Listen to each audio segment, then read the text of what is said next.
Hello guys, আজ আমরা আপনাদের নিয়ে এসেছি ইরানের জাহেদান শহরের এক অনন্য সুন্দর স্থানে, এন্ড দেন গ্র্যান্ড মসজিদ অফ জাহেদান। এই মসজিদটি ইরানের অন্যতম বড় সুন্নি মসজিদ, যা তার চমৎকার স্থাপত্য আর শান্ত পরিবেশের জন্য বিখ্যাত।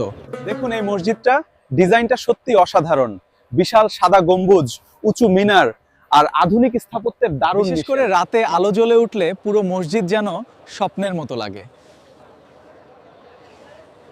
এখানে প্রতিদিন হাজার হাজার মুসল্লি নামাজ আদায় করতে আসেন। জুমার দিনে এই জায়গা হয়ে ওঠে ভীষণ প্রাণবন্ত। রমজান মাসে এই মসজিদের পরিবেশ আরও বেশি পবিত্র ও আবেগঘন হয়ে ওঠে। এই মসজিদ শুধু ইবাদতের জায়গা নয়, বরং এটি ইসলামী শিক্ষা ও সংস্কৃতিরও একটি গুরুত্বপূর্ণ কেন্দ্র। যদি আপনি কখনো ইরান ভ্রমণে যান, তাহলে এই সুন্দর মসজিদটি অবশ্যই আপনার লিস্টে রাখবেন। ভিডিওটি ভালো লাগলে লাইক, শেয়ার এবং সাবস্ক্রাইব করতে ভুলবেন না।